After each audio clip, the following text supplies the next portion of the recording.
So now is the time when we go ahead and look at passage 2. So what does this passage talk about? It talks about something that we have witnessed in the world around us. Okay, this tendency where polarization is increasing, people do not agree even on those things that we believe them to agree on, because it is based on facts. So this specifically focuses on the American society, and he says that people are not in agreement with each other. It says, and then the first paragraph ends by using this expression, we seem to be in the age of epistemic pluralism. Now we know epistemology is that branch of philosophy which deals with knowledge. Okay, epistemology is the study or theory of knowledge, and epistemic pluralism, if I look at it from the perspective of philosophy, is the viewpoint that there are different but equally valid ways of knowing the world. We normally use it in the world of religion. You know, different religions suggest different ways, but the goal is to reach the same supreme, that kind of an area. But here in this passage, the author has defined epistemic pluralism in a very specific manner. So he says, I define epistemic pluralism as a persistent state of public disagreement over empirical facts. What is empirical fact or empirical evidence? It is information that is gathered through observation or experiments, and then this information can subsequently be used to confirm or disprove a scientific theory or to figure out the truth of something, etc. So he says that even when there are empirical facts involved, facts that we have arrived at on the basis of observation and experiments, we seem to have disagreements even about those. Then the next paragraph. So we think everybody will come to the same factual conclusions if it is about things that are fact-based, provided all of us have the same facts, but that is not how it happens according to the author. And the reasons for the difference are psychological, social and political. And then he goes on to give you an example of Dan Kahan, who says that people form different beliefs because of the following reasons. The first is identity protective cognition. You tend to agree with those you belong to a group with. And then you have cultural cognition, so your cultural values can also go on to affect it. And then he says that these effects are not reduced by intelligence or access to information, in fact they increase it. And then he says there is another major, beyond these psychological factors, there is another major source, and that is freedom of conscience and freedom of expression. We have burden of judgment, we are supposed to think independently, and therefore the society also says that okay, whatever you've thought must be true, we are not going to suppress it. So when I read this, I found it very relevant. It has applications for the society that we live in. It touches upon psychology, a bit of philosophy, a bit of anthropology, really nice mix of a passage. So let us dive into our questions. So question number 5, which of the following provides the most accurate example of identity protective cognition? What is identity protective cognition? Identity protective cognition is where you tend to, in fact, let's refer to the relevant part. Let's read that relevant part before we go ahead and discuss this. So here it is.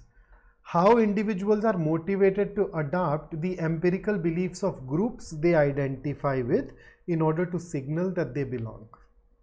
Right? So they adopt the beliefs of their groups. Right? So for example, I remember you may feel that jumping a traffic signal is bad. But then what if you are part of a group where everybody disregards traffic signals? You know, the exuberance of youth. Like, arey, kaun dekh raha, nikhal lo. So you may also tend to believe in that. So that kind of a factor.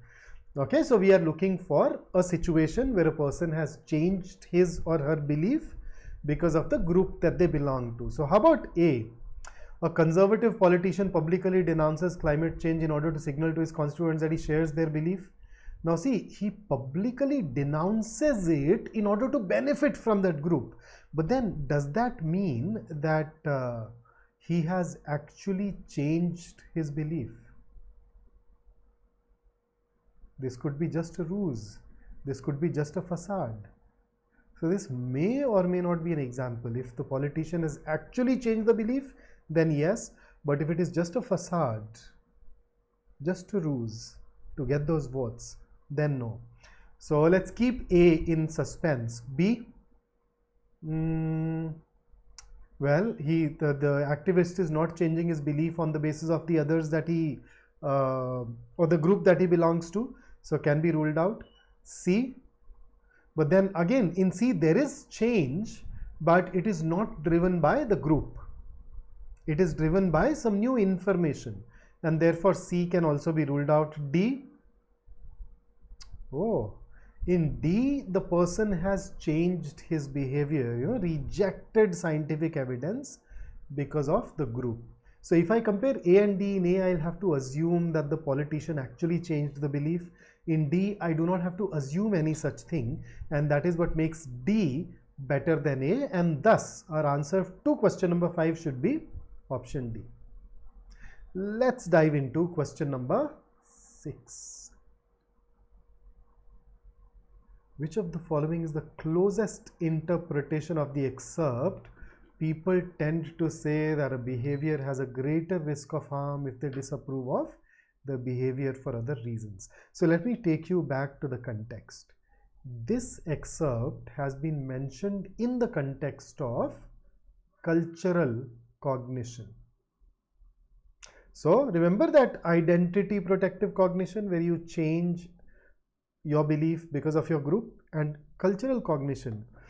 So people belong to different cultures, and those cultures shape their worldview. It informs their values and beliefs. So for example, I've studied psychology, and I've seen this attitude towards mental illnesses, things like depression.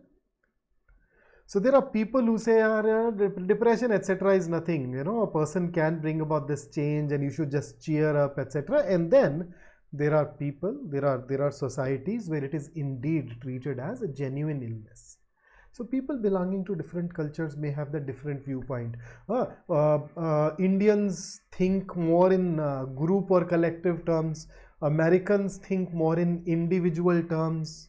So you notice, so Americans believe that an individual is supreme. Indians on an average tend to believe that, we need to take the group along. We need to worry about the neighbors and the society and the context. So we all happen to have those different point of views that are informed by the culture that we are a part of. Okay, so it is in this context that this excerpt has been made. Now if I look at option A says that you are likely to perceive it as harmful on the basis of whether it is socially acceptable or not. Now you notice this is an example of identity protective cognition. It is not cultural cognition. Now you are changing your belief because of your social circle. So this is definitely not going to be the correct interpretation, because the correct interpretation needs to talk about cultural cognition. How about B? Talks about emotions and not culture. C talks about values and ideological convictions which are or which can be shaped by your culture. So this can be your answer. D talks about political leaning and political climate, which is once again not culture. If anything, that can be either your political preference or you are customizing your beliefs because of the others with a similar political leaning. So this will go closer to identity protective cognition. So even D can be eliminated, and as we can see, through elimination we can very easily narrow it down to option C. So question number 6, C is our answer. And here comes your next question.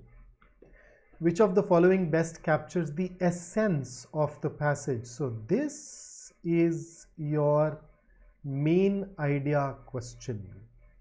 So you notice the first option that I ruled out was B because it does not even mention America. The passage is talking about a particular situation in the US, in America. So let's remove it. The next option that I ruled out was D. Why did I rule it out? Now D says epistemic pluralism is the result of Americans' inability to agree on even basic facts. No, Americans are not able to agree with each other because of epistemic pluralism. Epistemic pluralism is the reason behind that behavior. It is not the outcome of that behavior. So this states something that is opposite to what the passage suggests. So B and D gone. That leaves you with A and C. So let us check. A says consensus on fundamental facts is diminishing among Americans due to epistemic pluralism. True.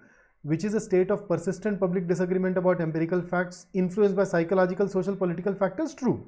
Okay. C, epistemic pluralism, or a persistent state about including terrific, is plaguing American public life today.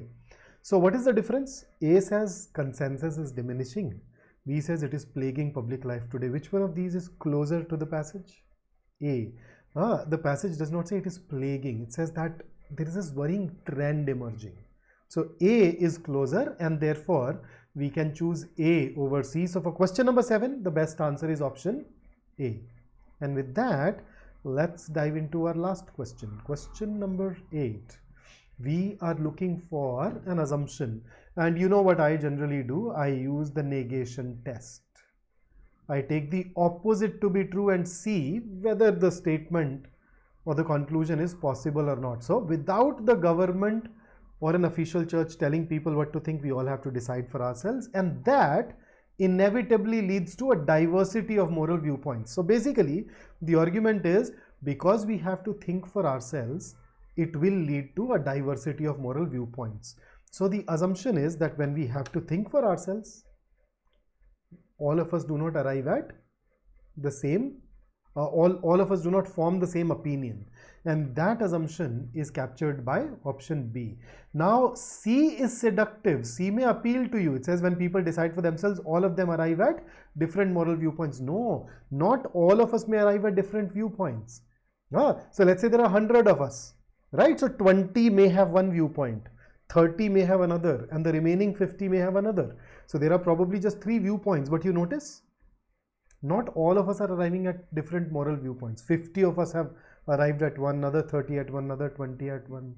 So even in that situation, that basically makes C, that situation makes C incorrect. So the assumption that is needed is when people think individually, they are not going to arrive at the same moral viewpoint. It does not mean, the assumption is not that they have to arrive at different viewpoints.